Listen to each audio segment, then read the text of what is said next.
Assalamu alaikum wa rahmatullahi wa barakatuh, which means that peace and blessings of God be upon you.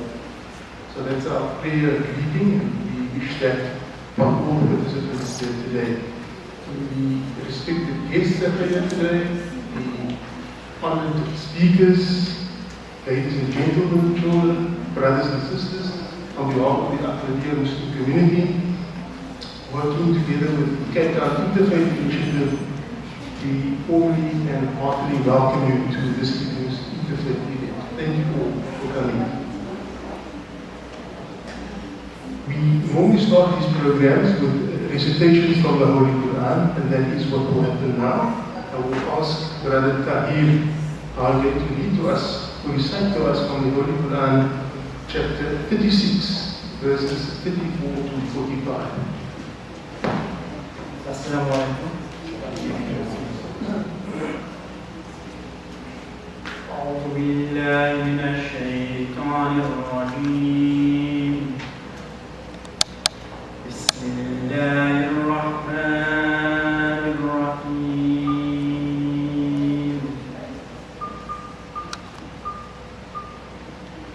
وآيات لهم الأرض ميتة وأحييناها فمنه يأكلون وجعلنا فيها جنات من نخيل وعناب وفجرنا فيها من العيون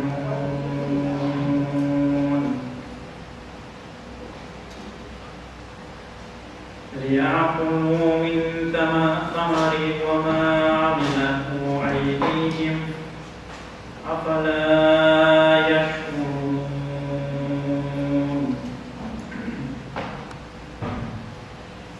سبحان الذي خلق الأزواج كلها مما تنبت الأرض ومن أنفسهم ومما لا يعلمون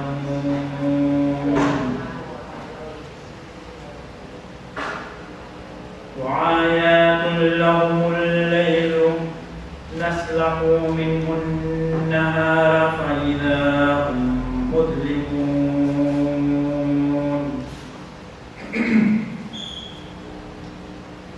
والشمس تجري لمستقر لها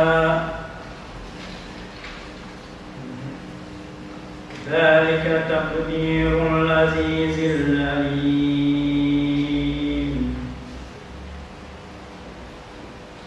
والقمر قدرناه منازل حتى عاد كالأرجون القديم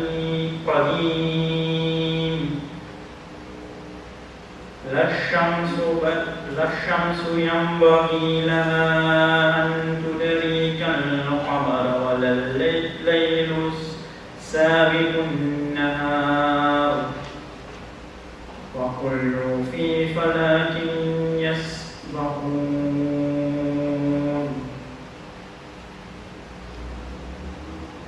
وآيات لهم أنا حملنا ذرياتهم في الفلك المشحون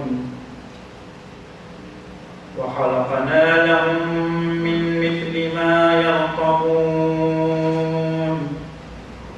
وإن نشأ نغرقهم فلا صريخ لهم ولا هم ينقذون إلا رحمة منا ومتاعا إلى حين.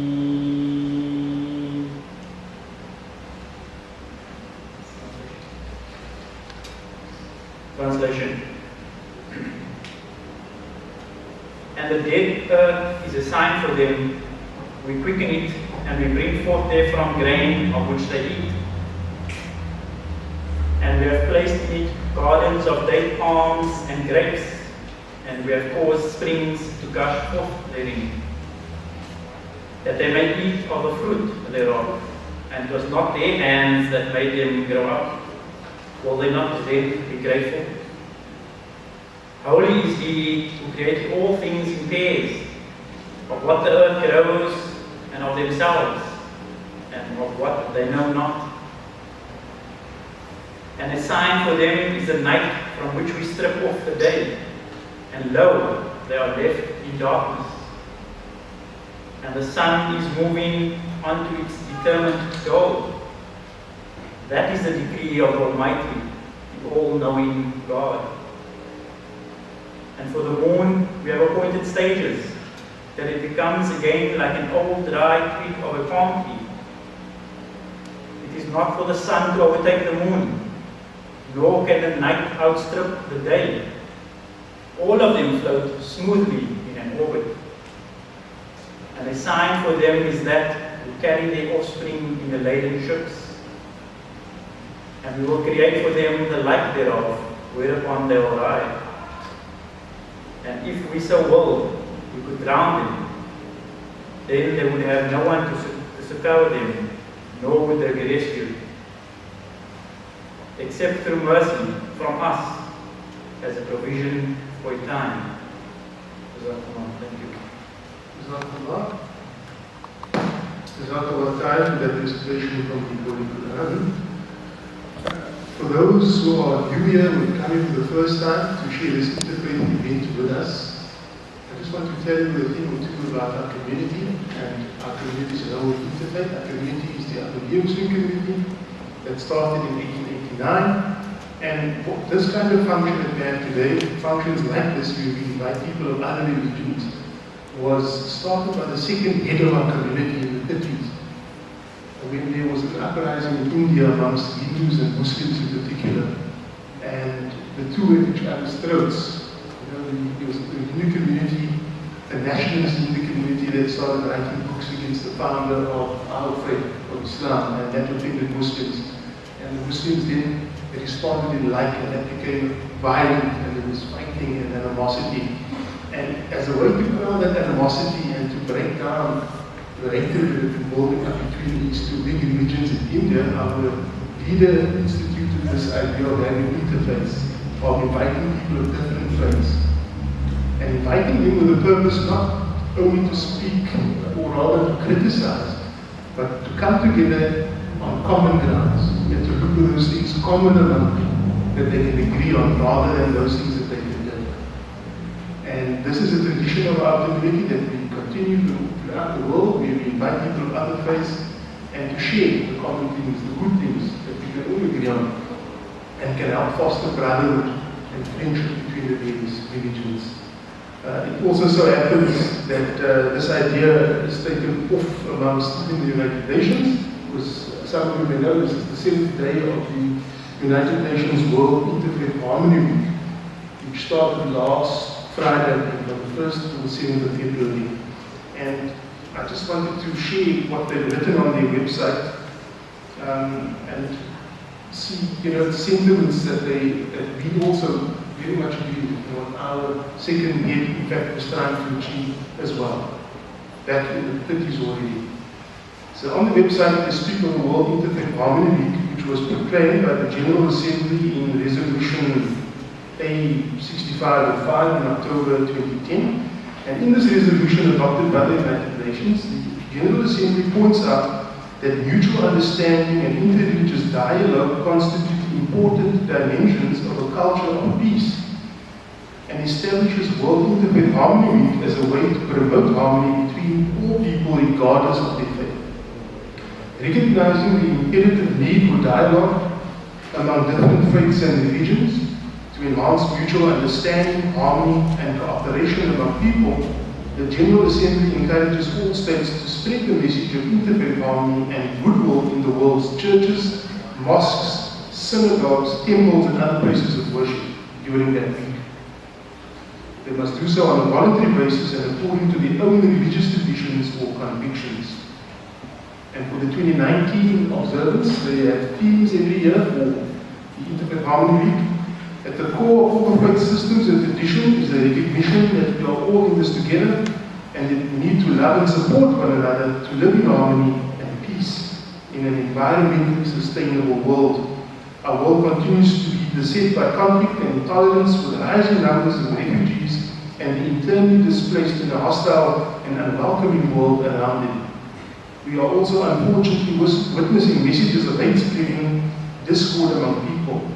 The need for spiritual guidance has never been greater. It is imperative that we double our efforts to spread the message of good neighborliness based on our common humanity, a message shared by all faith traditions. The theme for the observance of the Interfaith Harmony Week for 2019 is therefore sustainable development through interfaith harmony. So what the organizers have done is to arrange some speakers for this evening that will be speaking something along the theme of the Harmony Week. And if I may at this point, just call those speakers to the front and if they can take a seat. Sister Sarah Oliver, Reverend Natalie Simons Arnson, Reverend Rachel Nash,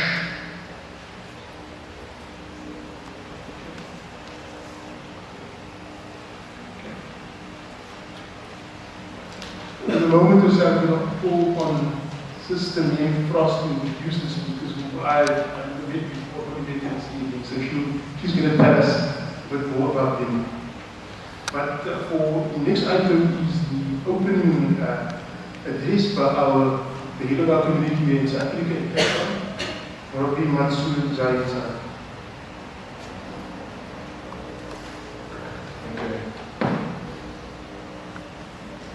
In the name of Allah, the gracious and merciful, I want to greet all of you in the Islamic salutation of peace. Assalamu alaikum wa rahmatullahi wa barakatuh. May peace and blessing of God be on all of you. Amen. The way we are sitting, it looks like a garden.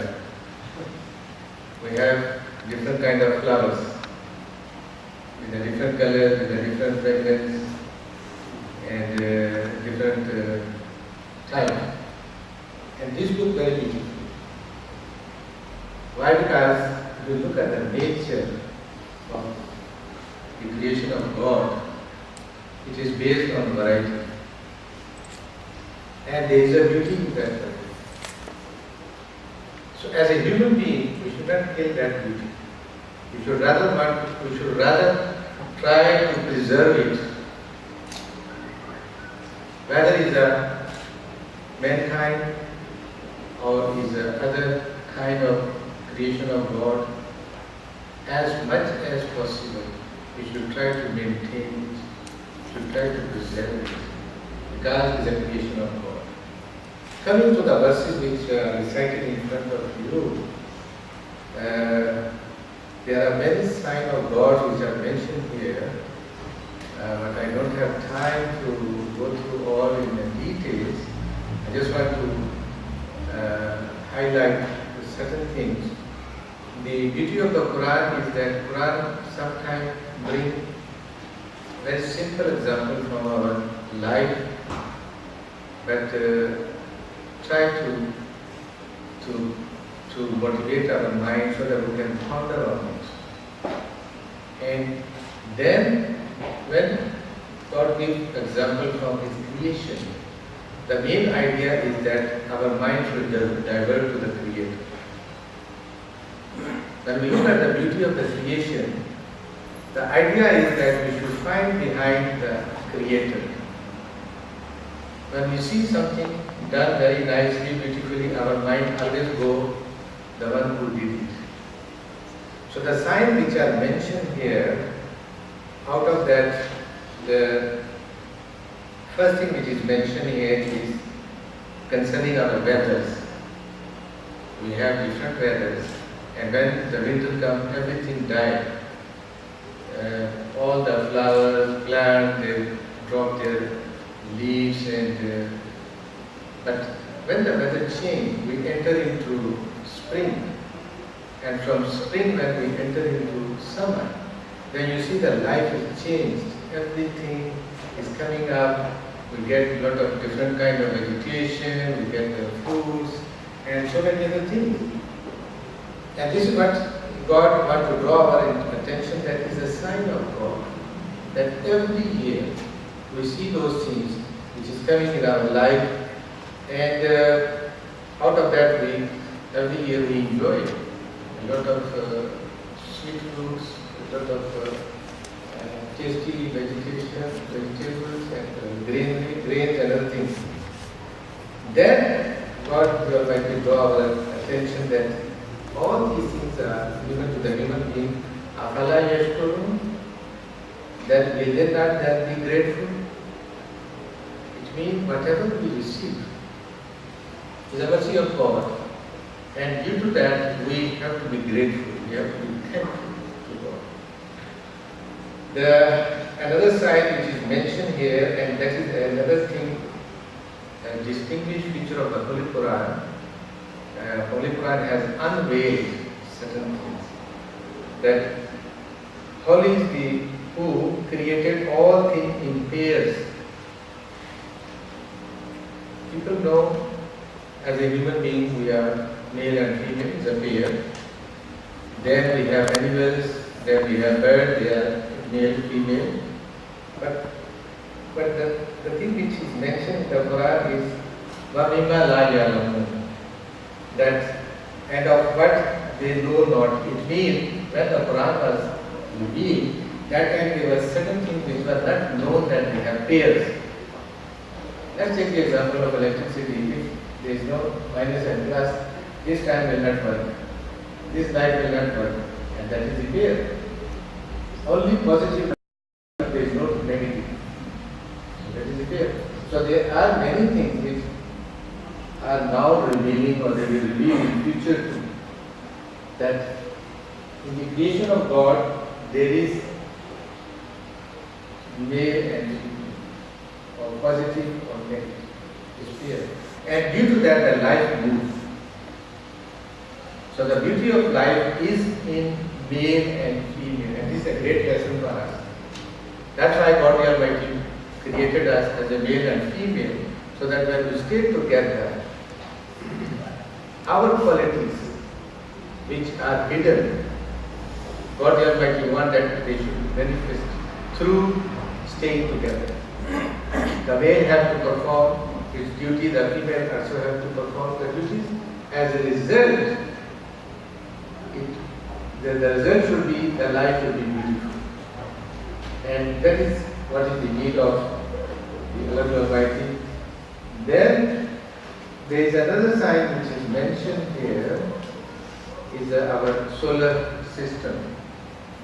In solar system too, we always see how the day comes, and then there are different stages of the day, then night times. All these things are sign of God. If we have continued day, then we don't have time to rest. Imagine that how much we become tired. So the night has its own benefit, day has its own benefit.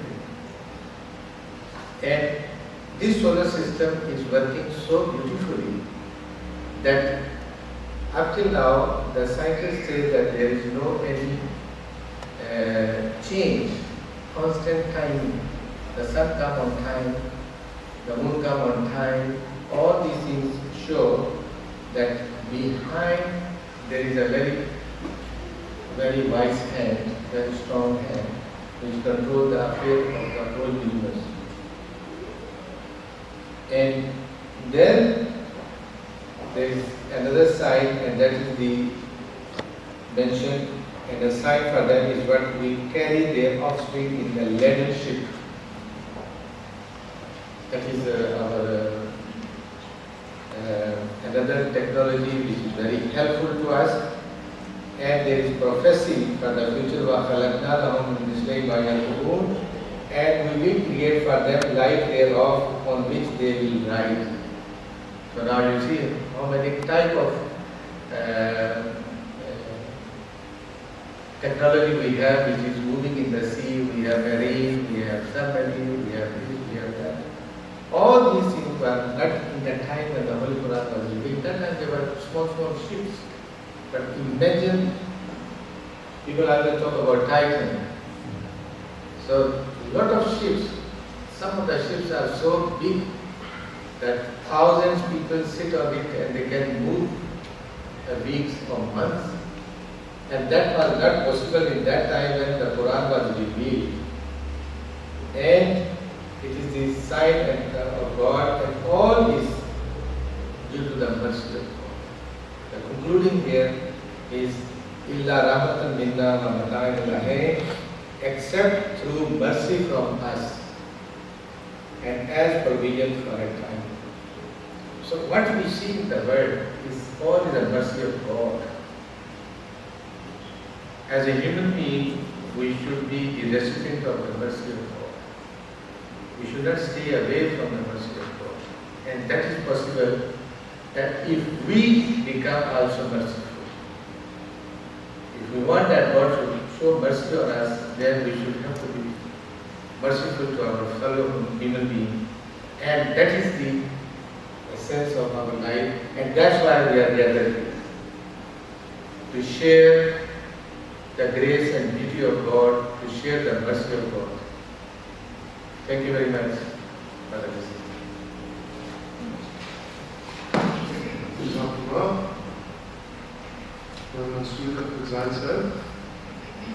Before I call on Lady Frost to just introduce the speakers, I just want to bring to your attention how the program has been structured here. After the speakers, at about 10 to 8 and thereabouts, 10 minutes before 8 we'll be breaking for prayer, for short 10-minute prayers of our evening prayer.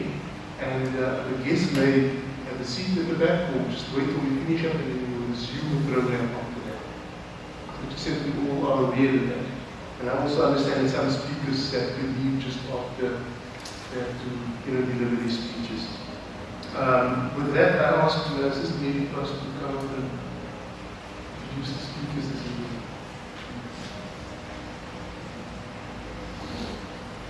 Good evening, everybody.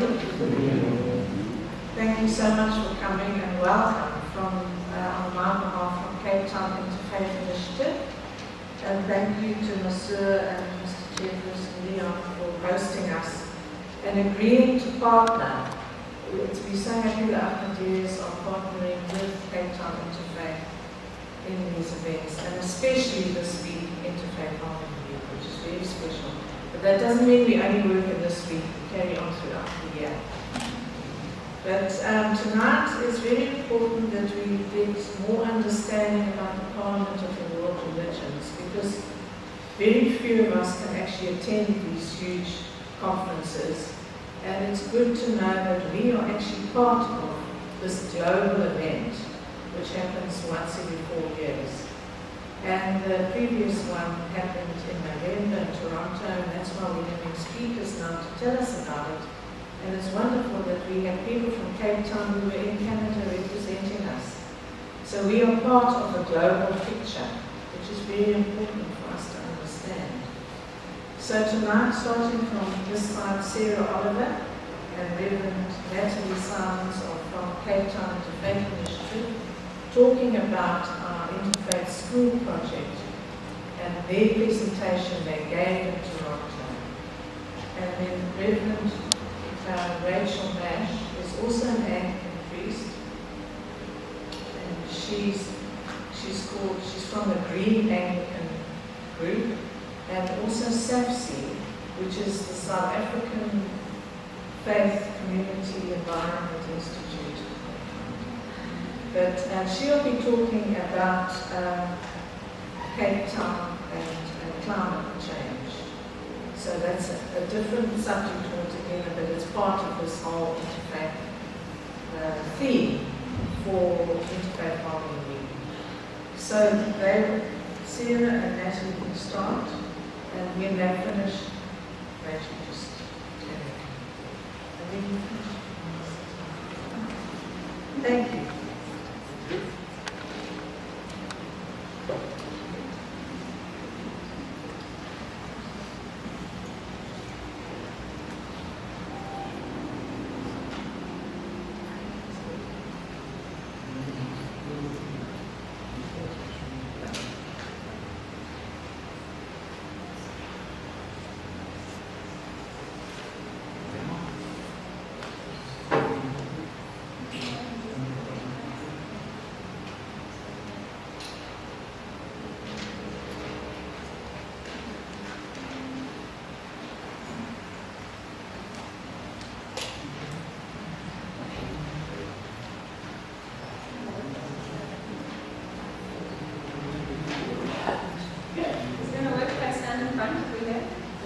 He's not sure to any sort of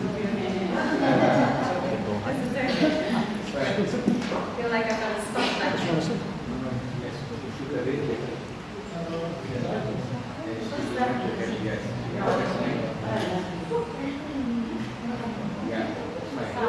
Amazing, perfect.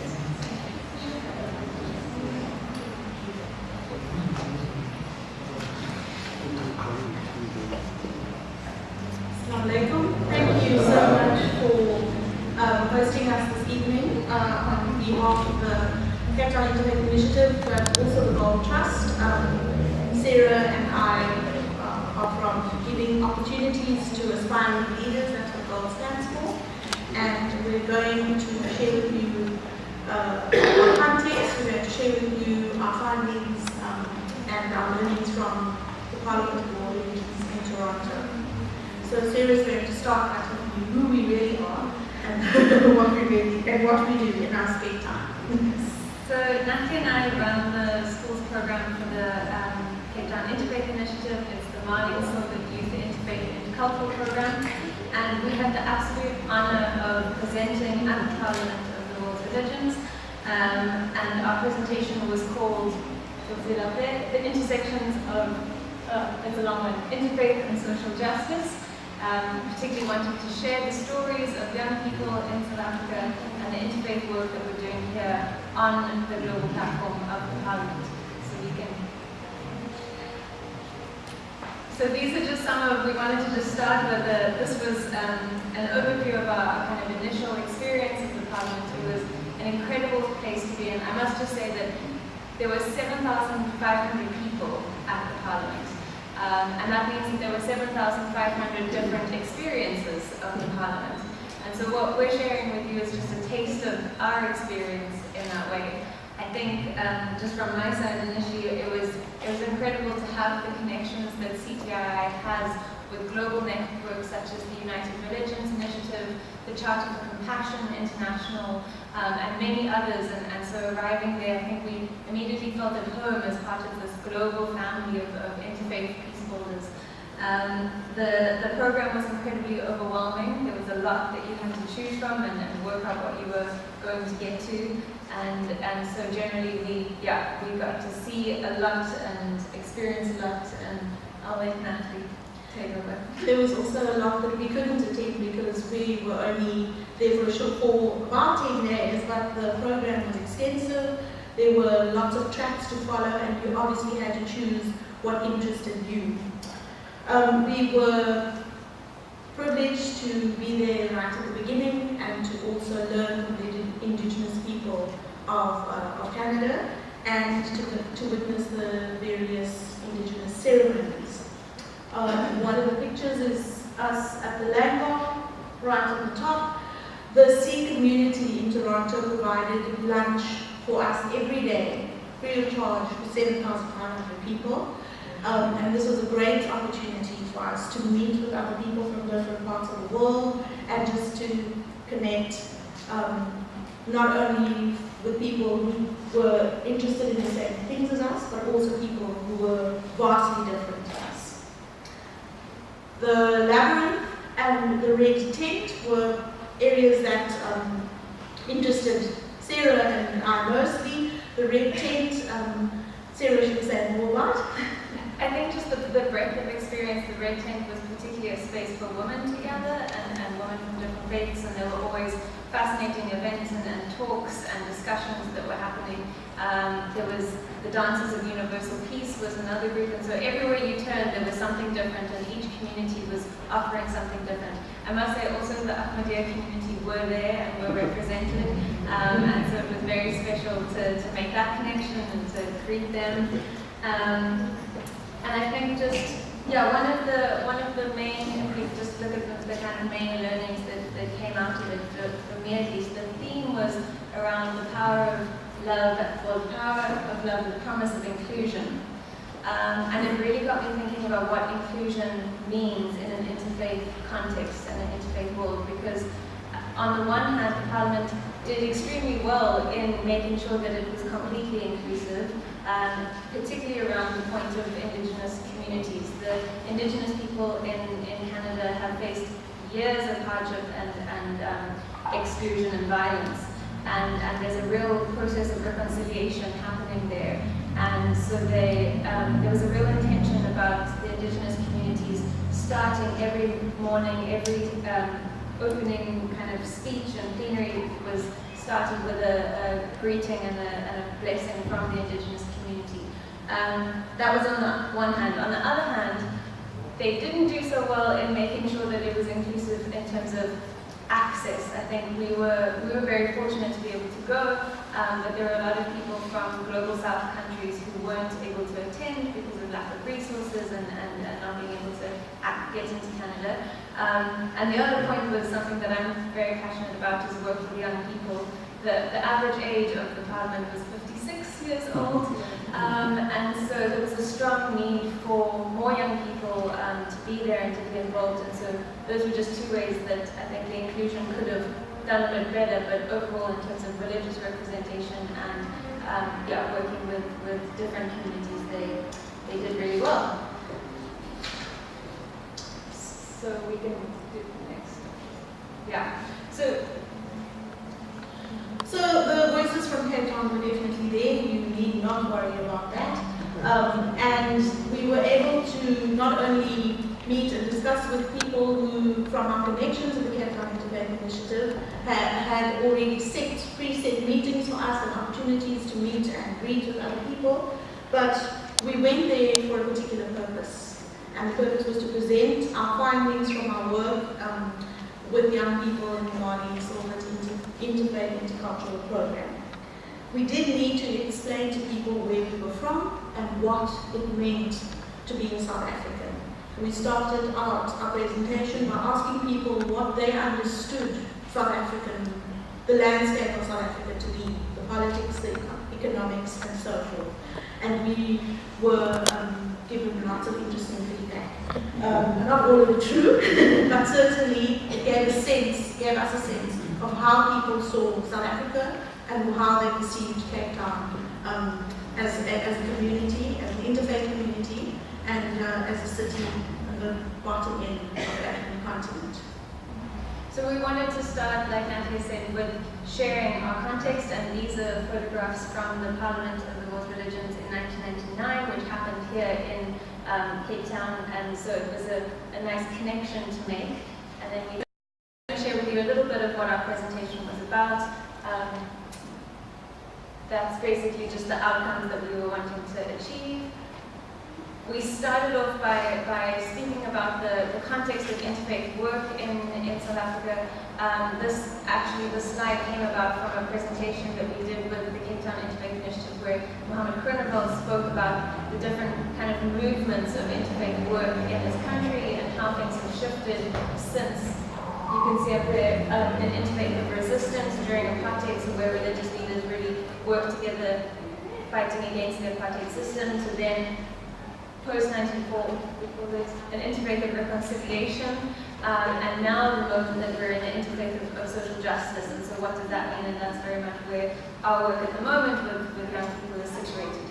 So we can, these are just, we gave a bit of context to the South African situation in terms of religion and identity, because people really didn't have an understanding of this at all. And so when we talk about economic disparity and social injustice, understandings from a global north perspective compared to a global south are very different, and we really felt the need to share with people what that was about. So if we can skip through these, we were really wanting to make evident the kind of context that we're living in terms of the divide. And the fire in Khayelitsha had just happened, so we wanted to bring that story in to really help people understand where we were coming from.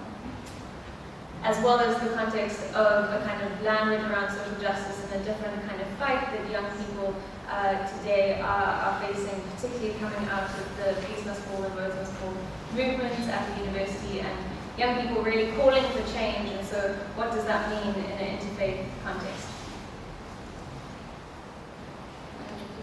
So where do we fit in and what are we doing? The Mali Silver Interfaith Intercultural Program was started in 2011 by Marnie Silbert, who is very involved in the Jewish community. She is a former teacher and still works at the Holocaust Center today. And out of Marlene's desire to really bring young people together from different schools, from different faiths and different socioeconomic and racial backgrounds, the school's program was established under the auspices of the Cape Town Interfaith Initiative. Our program, which is called Go Now, has its roots in a program called Face to Face, Faith to Faith, which is based in the United States. And for 10 years, this program brought together young people from what they call hotspots: Northern Ireland, South Africa, the United States, and Israel and Palestine, for 2 weeks in the United States, where they ate the same food, drank the same water, and really needed to learn, to dialogue with each other and learn from each other. We replicated some of this program in South Africa and partnered with Marlene Silbert and her program to form the Marlene Silbert Interfaith Horticultural Program. You would have seen on the previous slide the kinds of things that we focused on, but we wanted you particularly to understand the issue around inter and intrafaith, responsible citizenship, and human rights, which are some of the key components our program tries to establish with young people.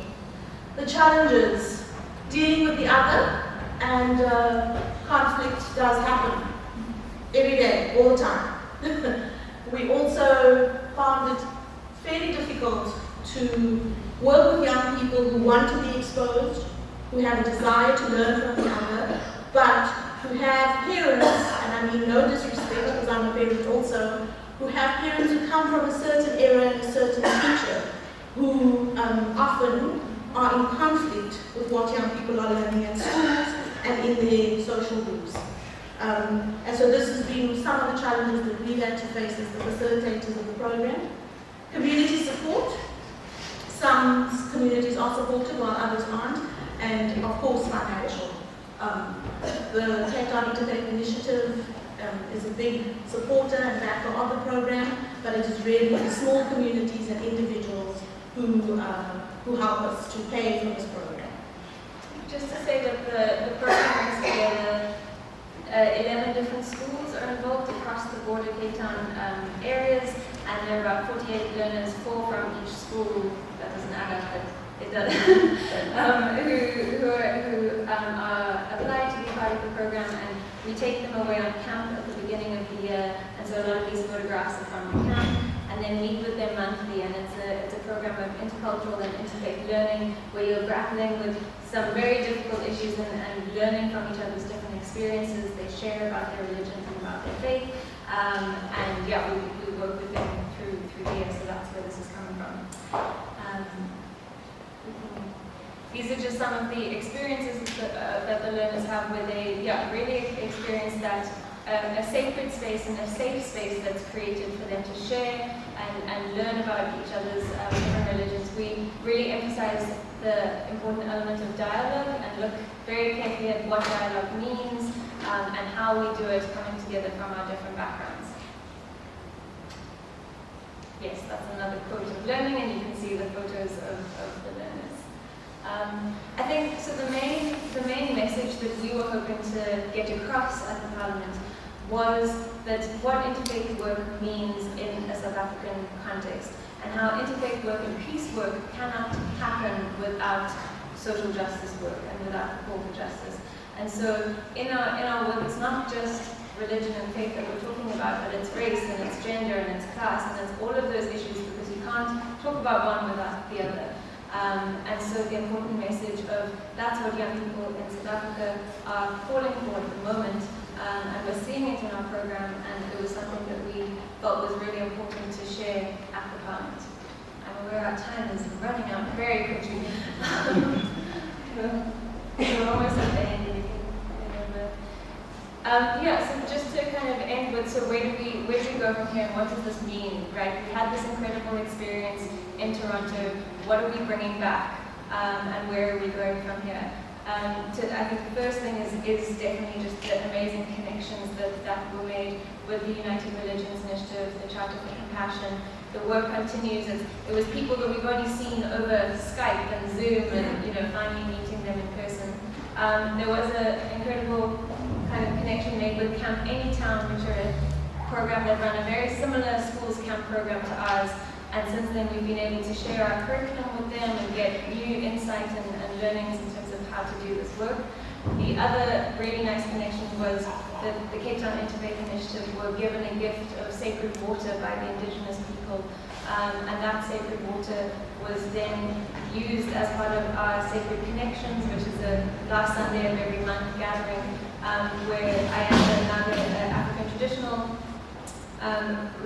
leader, was able to kind of bring the water in, and we put the water into a very special place, Princess Play in Grassy Park, which has a historical and is a heritage kind of site as well. And that moment of making the connections between indigenous people in different lands via water was an incredibly moving ceremony, moving experience.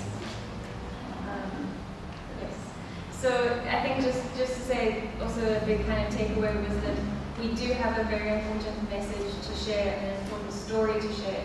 I think a lot of the time we think, oh, the Global North has it all together and they're doing great things, but actually there's a lot of incredible, important interfaith work and community work happening here that the Global North, and I say the Global North because the Parliament was very much dominated by Canadian and American participants, and so we did feel like a minority in terms of finding other people from the African continent. And, but we have a really important message to share and one with great learnings, and I think the Parliament just showed us that, and it showed us how much work there is still to do and can be done with an incredible network of global support for interfaith peacebuilding work. So that's our very brief. I'm sorry we've gone a little bit over time, Rachel. But we wanted to share that with you, and thank you so much for letting us share this. Thank you. Thank you.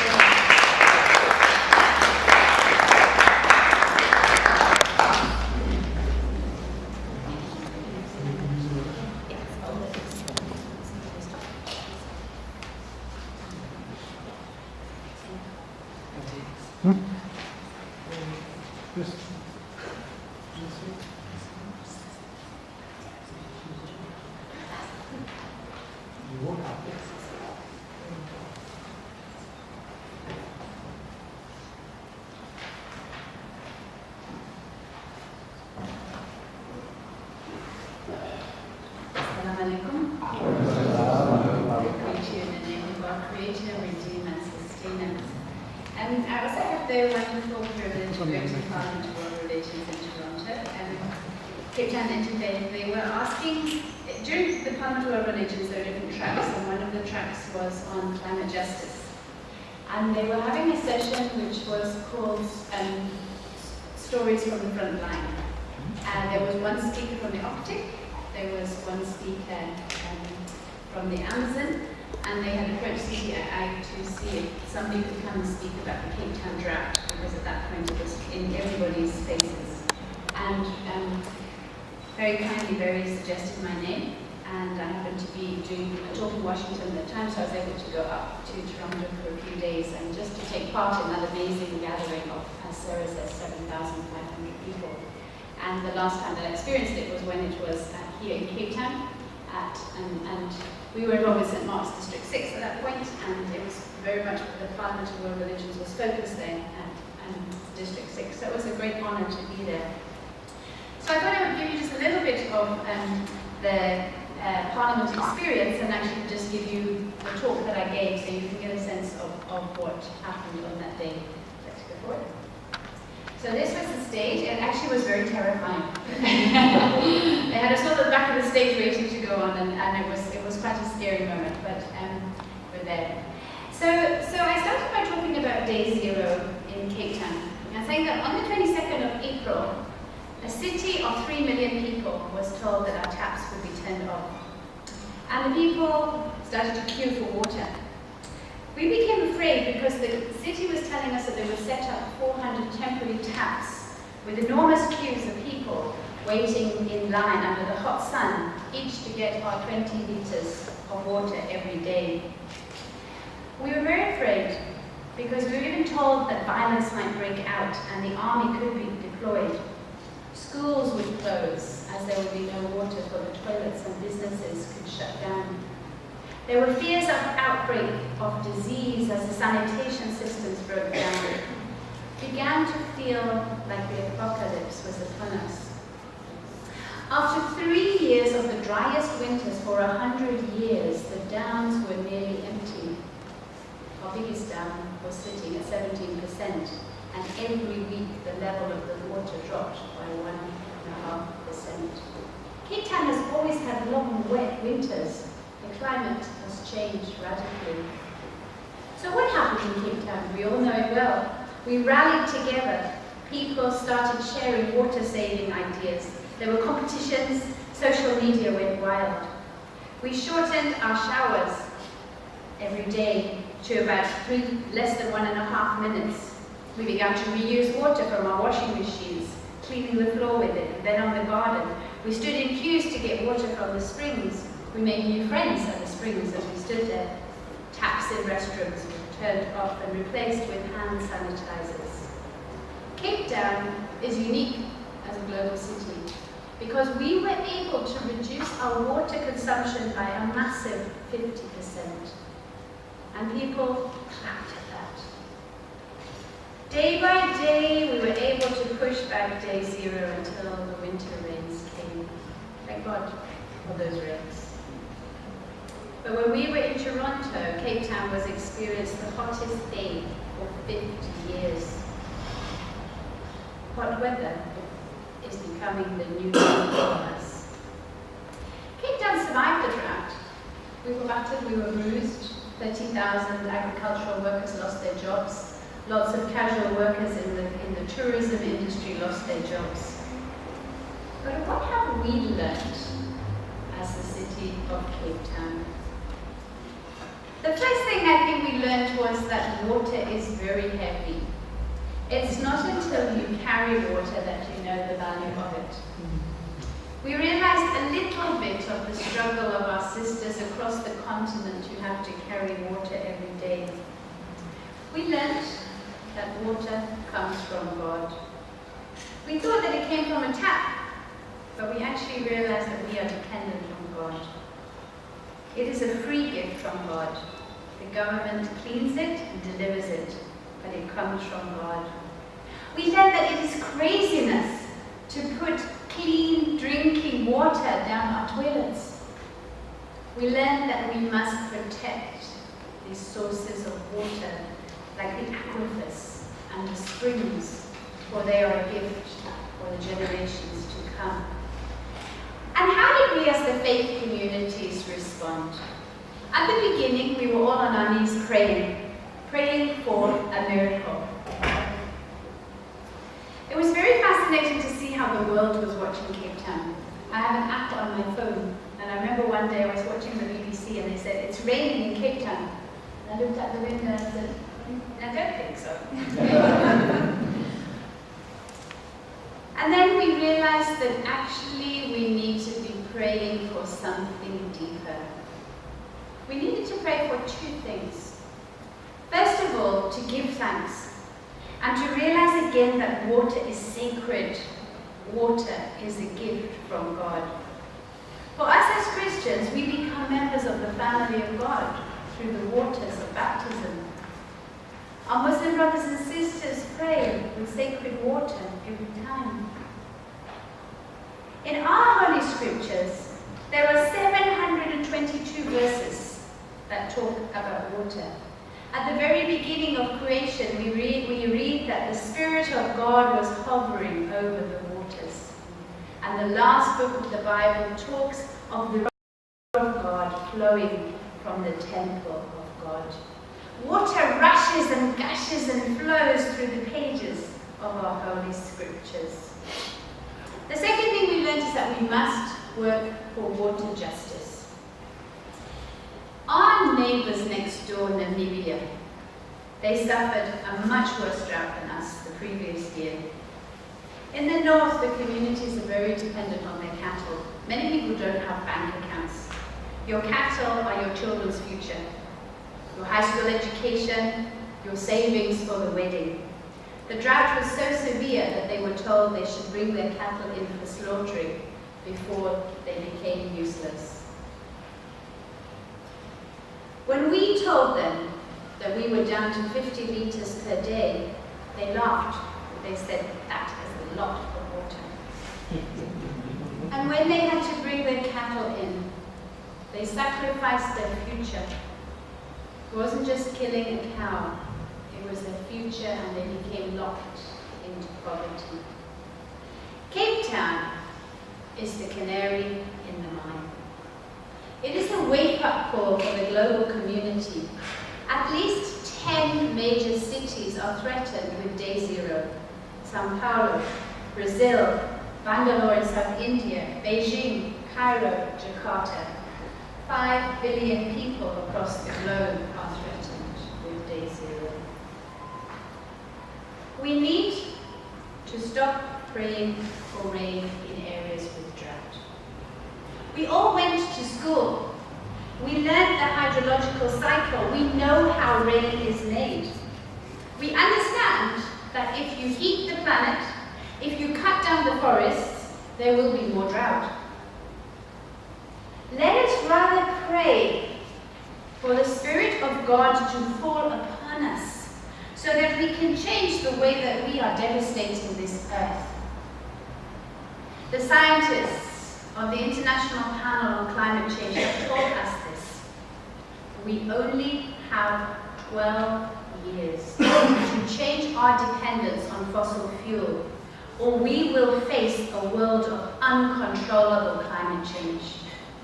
We are only 2 months into this year, and already we have seen fires burning across Australia. The water that fell in Australia in 1 week was an entire year's supply. We have seen heat from Morocco, which has hit the polar vortex and sent Arctic conditions as far as Mississippi. We are devastating God's planet. Day zero is coming for us all. If we do not act fast, we will be faced with uncontrollable climate change as we hit tipping points, when the permafrost begins to melt in the north, releasing methane. We will warm up faster and faster. This is the human rights issue of our time. The world has already warmed by 1 degree. If we reach 1.5 degrees increase in average temperature, the average drought length in Cape Town would increase by 4 months. At 2 degrees, it would increase by 6 months. And at 3 degrees, we would have an average of 19 months in a row without rain. That would be the end of Cape Town.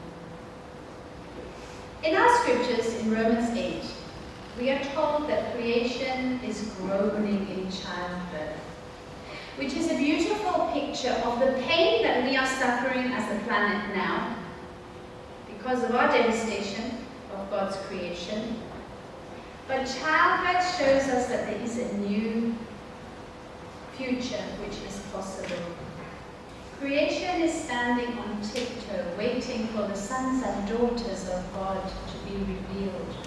And that is you, and that is me. Gus Speth, who was the environmental advisor to Bill Clinton, said this: I used to think that the top environmental problems were biodiversity loss, ecosystem collapse, and climate change. I thought that 30 years of good science could address these problems. I was wrong. The top environmental problems are selfishness, greed, and apathy. To deal with these, we need a cultural and spiritual transformation. And we scientists don't know how to do that. Thank you.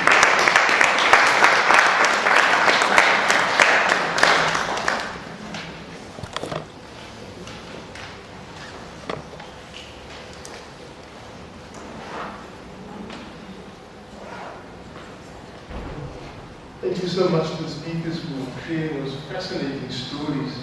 Thank you. We are going to break now for prayer in shortly, and those who want to join us or want to do so, if not, you are also welcome to just take a seat at the back side.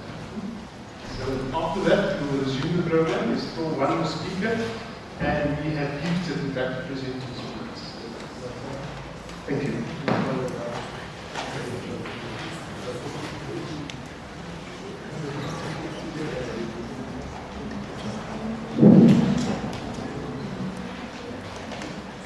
الله أكبر الله أكبر الله أكبر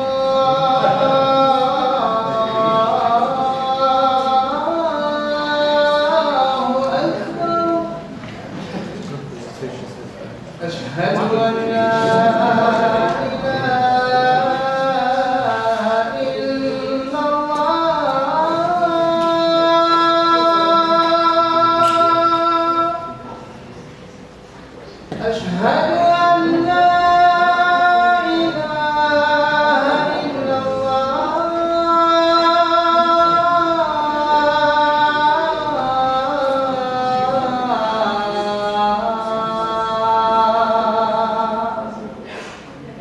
أشهد أن محمدا رسول الله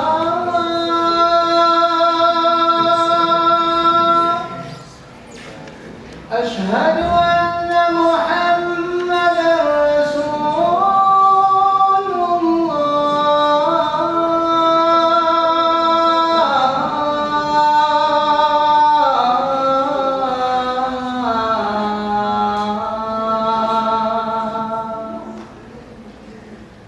حي على الصلاة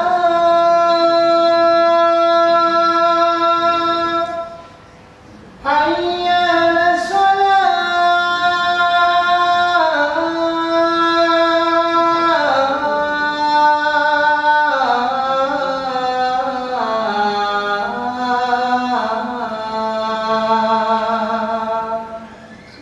حي على الفلاح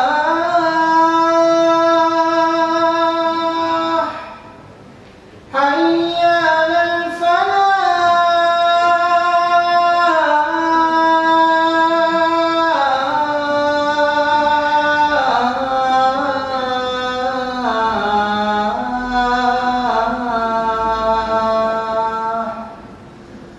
الله أكبر الله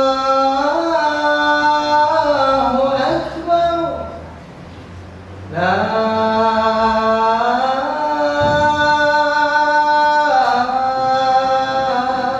إله إلا الله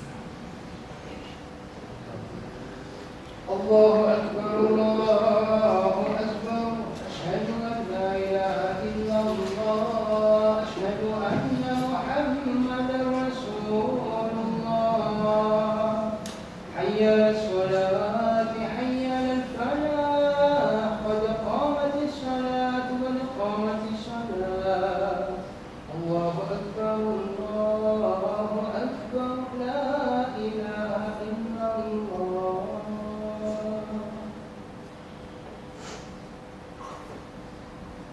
الله أكبر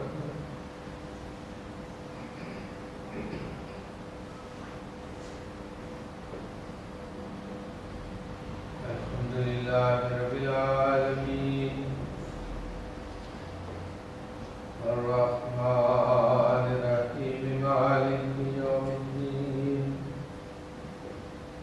إياك نعبد وإياك نستعين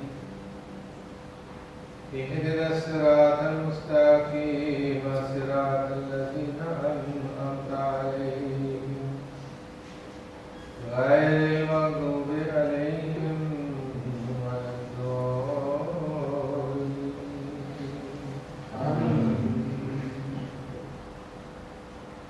قل هو الله أحد الله الصمد لم يلد ولم يولد ولم يكن له كفوا أحد الله أكبر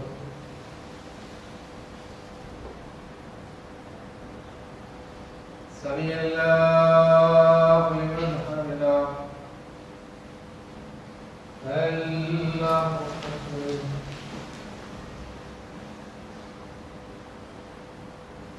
الله أكبر الله أكبر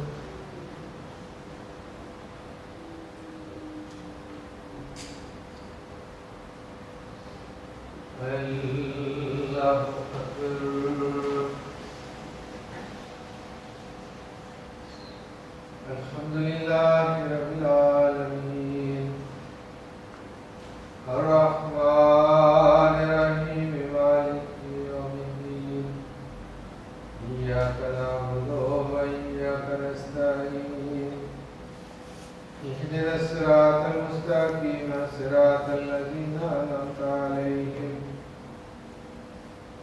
غير المغضوب عليهم ولا الضالين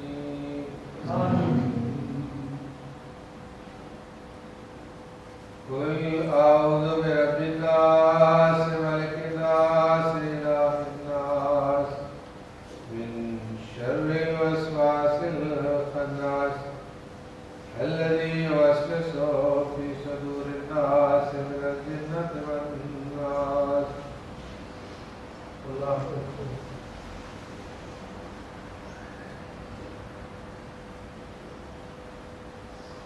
سمع الله لمن حمده الله أكبر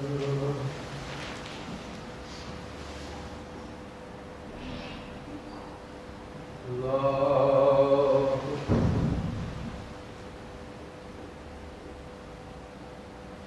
الله الله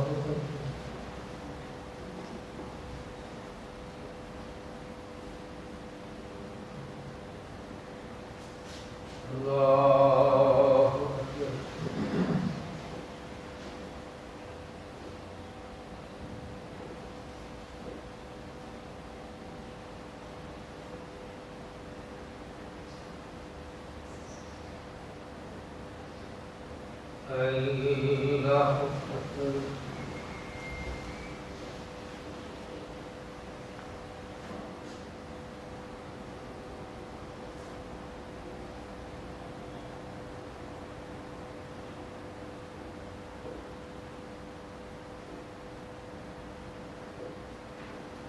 الله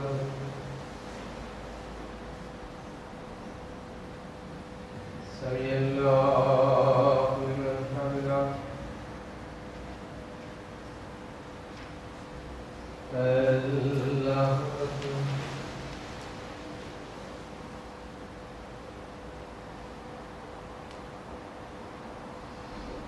الله أكبر الله أكبر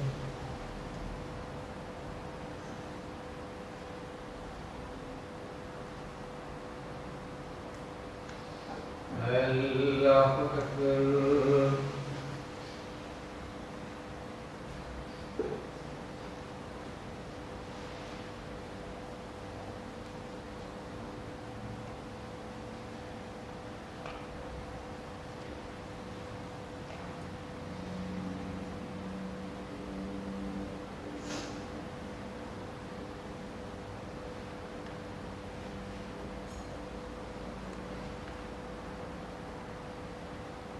السلام عليكم ورحمة الله. السلام عليكم ورحمة الله.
again, we're about to start the program. Thank you to our non-Muslim patrons and guests this evening for being so patient from warming up these. The next speaker is Najib Harbi Sahib, who will be speaking from an Islamic perspective on the environment. Should I present?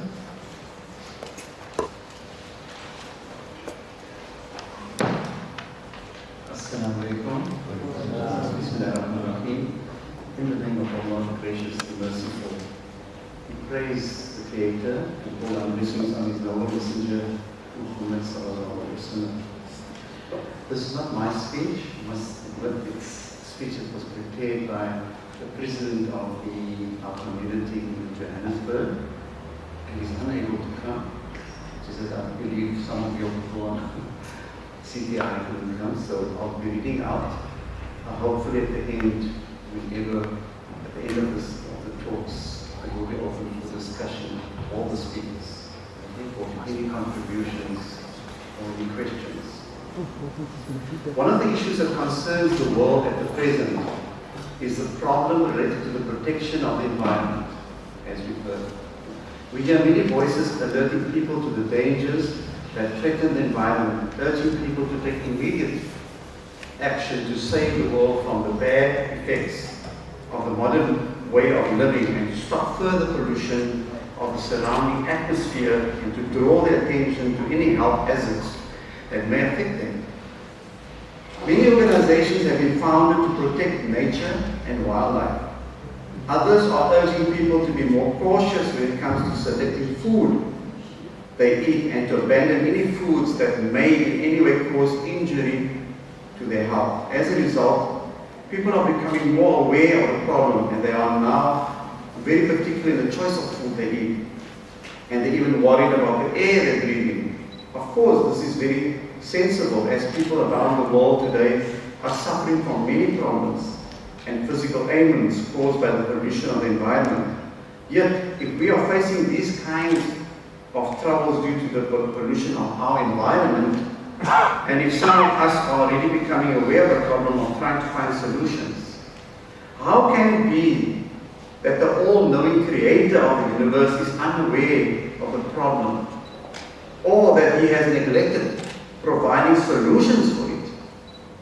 Undoubtedly, there must be some guidance which, if acted upon, can easily bring ease and restoration.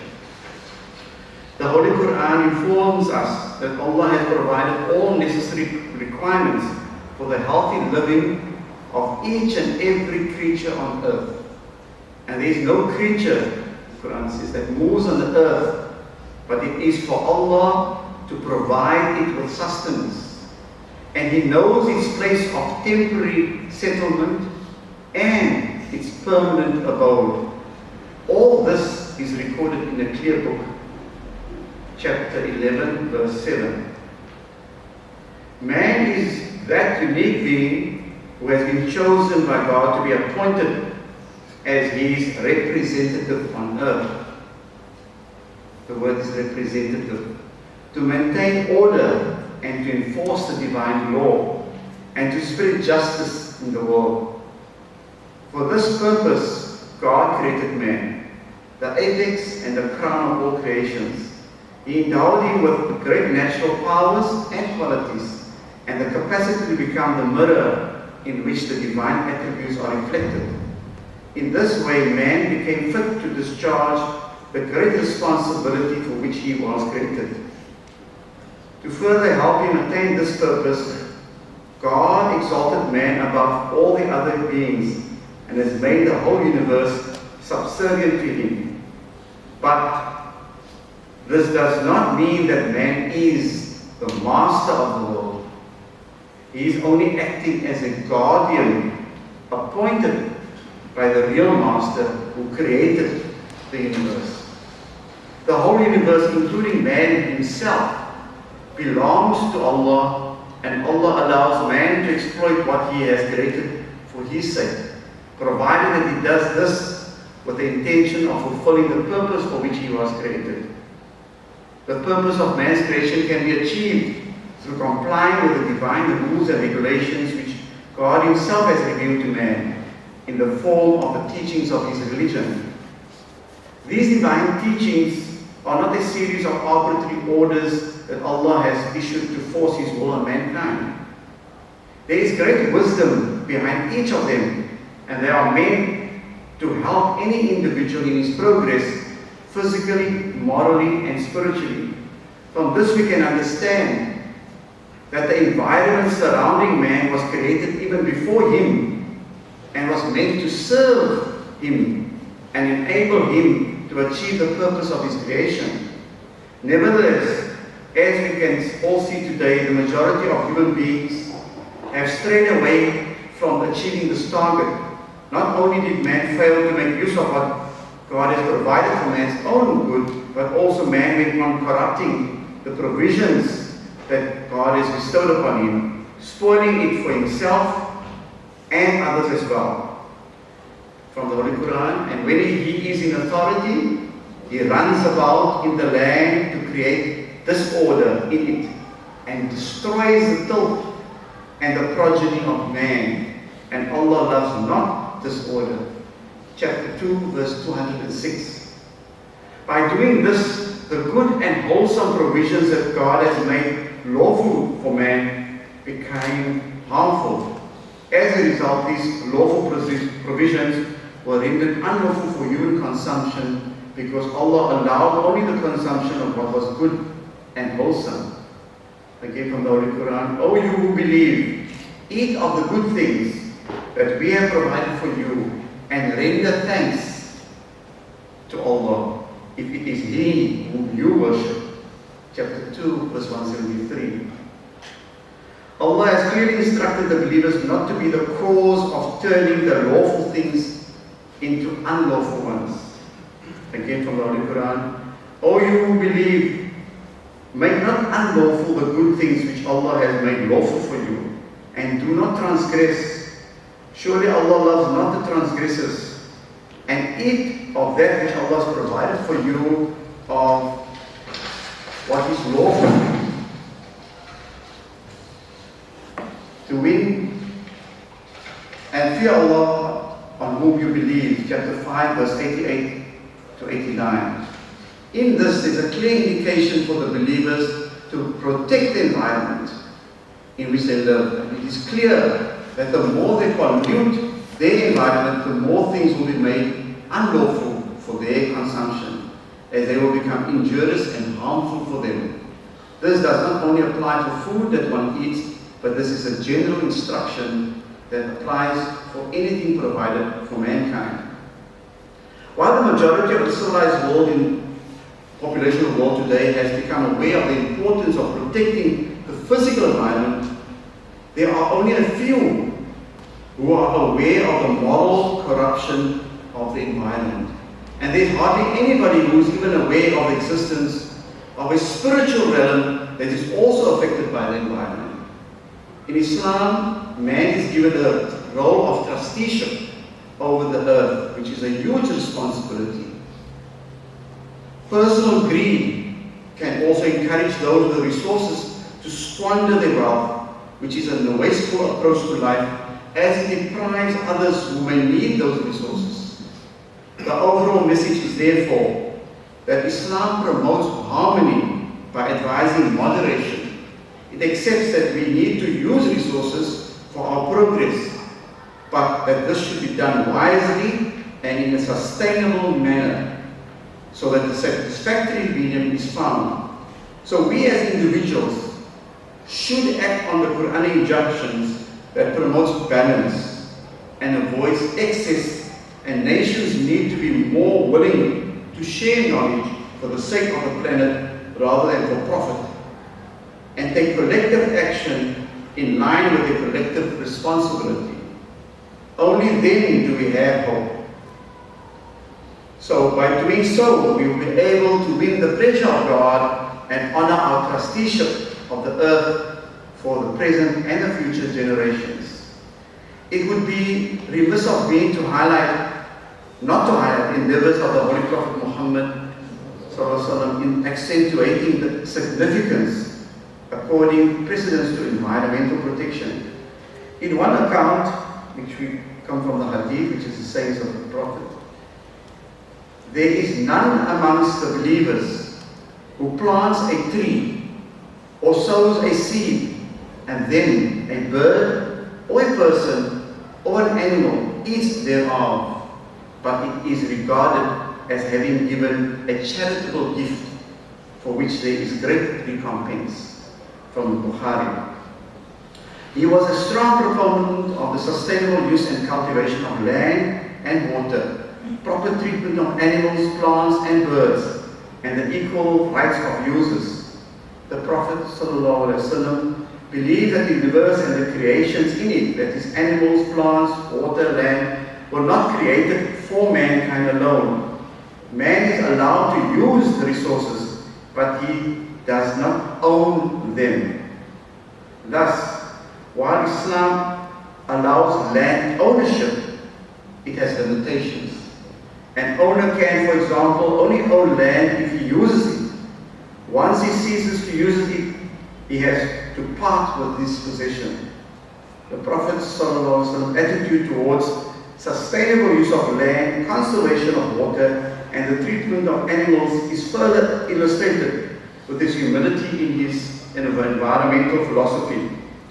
With respect to the use of land, the Prophet says, "The earth has been created for me as a mosque and as a means of purification," from Bukhari. With these words, the Prophet emphasizes the sacred nature of earth and soil, not only as a pure entity, but also as a purifying agent.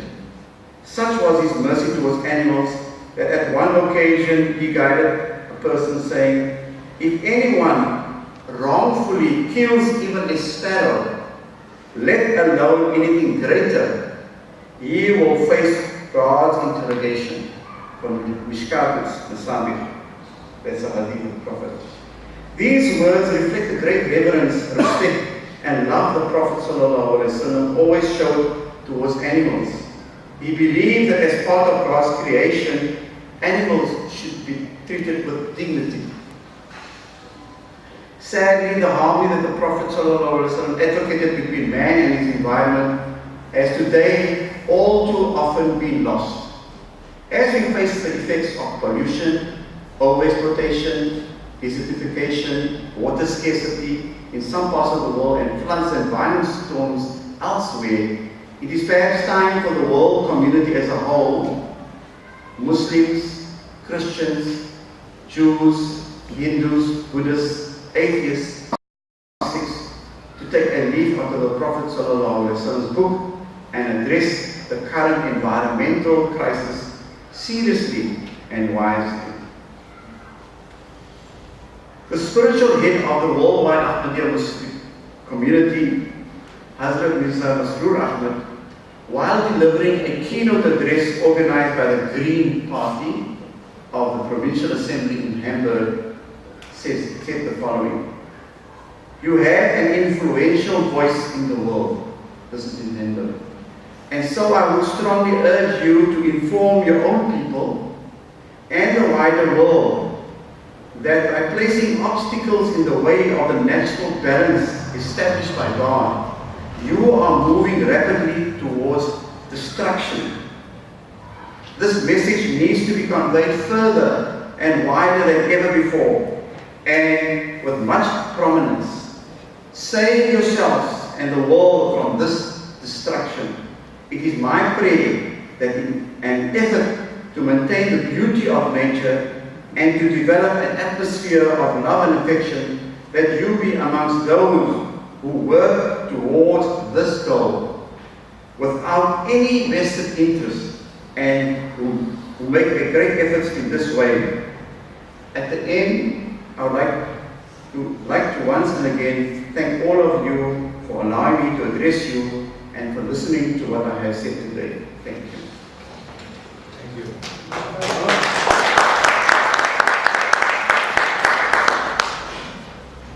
Well, we have seen to other voice staff having been in speech. Thank you. We'd like now to, before we I'll allow about 5 or so minutes for questions and comments from the floor. Before I do that, I see we have gifts that we'd like to present to our speakers, and I've asked for a to just hand the gifts to those speakers, our guest speakers, especially this evening.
Thank you. And another big thank you to all the speakers this evening, sharing experiences with us and your knowledge. It is appreciated. Thank you. Now the remaining time that's left, we have about 5 minutes because our program is still up at 8:30. I will give the opportunity to anybody who like to ask a question or a very short comment if they'd like to do so. Yes, ma'am. Thank you so much. I'm Gary Bird from Cape Town.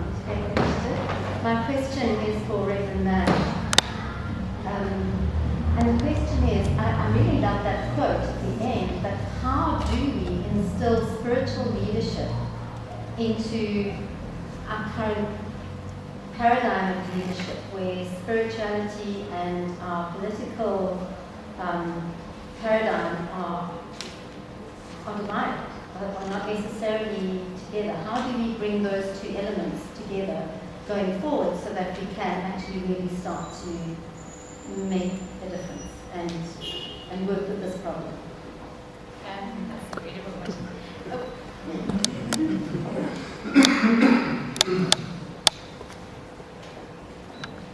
I would think we need to start with our economy, because politicians are all saying that the only thing that's important on this planet or in the nation is the gross national product.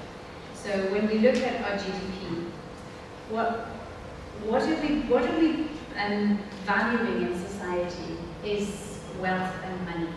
But we as the faith communities need to say that we value other things. We value the health of our children.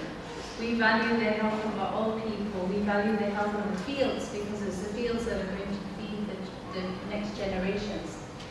And if actually the GDP has to stop growing in order for the community to be more healthy and for the earth to be more healthy and the planet to be more healthy, then those are values that we as people of faith need to let our politicians know that endless growth, financial growth, is not solving our problems.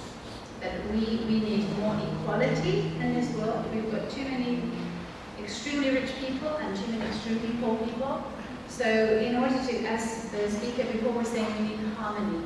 And so harmony is around shifting from an economy that says, let's make the rich richer, to more of an equality, but valuing the planet and the earth, the health of our children and the health of the planet above constant economic growth. And I think that's something that we as faith communities, if we push those values through to the politicians. I always remember a statement somebody said, that they said, politicians are the guys you see who are walking around with their finger in the air, a wet finger. Why? Because they're looking to see, has the wind changed? Now, it's useless for us to change the politicians, because they all end up doing the same thing. What we need to do is we need to change the wind. So we say these are the values that we want in our society, and then the politicians must change.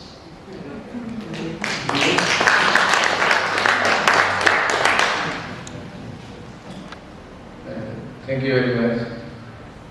I too have a little bit different idea. I think the first thing is the spirituality has to be restored. In my understanding, we don't have lack of anything in this world. It's a way of distribution, the way people distribute the wealth. That is the problem. The people, though they hold wealth or they control wealth, their percentage is very small. But the consumer, they are many. So if we have reformation, which is in spiritual life, then though they are few or though they are very small percentage, they may open themselves more to those people, those they are deprived. So if we are talking about those people, those they are controlling politics or those they are having wealth or other things, they all need reformation. And that reformation should be first. And when we have reformation among the politicians and among the other people, business people and landlords and others, then we have a healthy leadership. And that healthy leadership can take care of everybody equally. And that equality cannot come if those people are not God-fearing. So the God-fear should be in the heart and mind of the people. If that is there, then we have a better future of this world. If not, if the politicians and those people, they are wealthy, they are not God-fearing, there will be no change. Rather, we will be more in conflicts, in more problems. Why? Because people, when they are greedy, when they are selfish, then they try to tell everything which can suit to them. They can even control the politician, they can even control so many things. So there is need of general reformation. Whether it is a religious society or is a political era or other area. So if we have that thing, then there is a better future. And in this area, no religion can monopolize it. It's a collective effort of all the religions to inculcate the spirituality in the heart of the people. Let them understand what is God and what is the responsibility as a human being, what is our responsibilities, how can we serve the God. And if this thing is done, then we have a better future. If not, this will be continue hitting here and there, and we will be like a football. Thank you. So I think these discussions will continue on and on. We just got over our time. So what I'm going to suggest is that we continue this over a cup of tea, which will happen after we close. We are now close up with the prayer, and I ask one of us to lead us in a silent prayer. It's a silent prayer. Everybody can pray with his own way. Everybody can pray with his own way. We as a Muslim just raise our hand and we say silent prayer. At the end of you say Amin. Amin and Amen is the same. Only little bit difference of pronunciation. The meaning is the same. Let's have a silent prayer.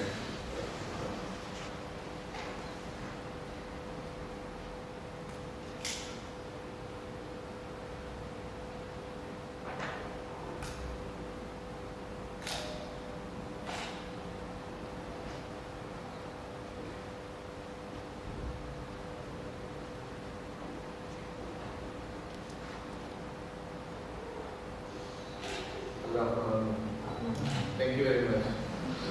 Thank you very much. That concludes our program. I'd like to thank everybody for coming and for sharing. And we hope to see you again one day soon. The refreshments are served at the hall. There's also a separate ladies section for those who want to join our ladies. Up to you. Thank you.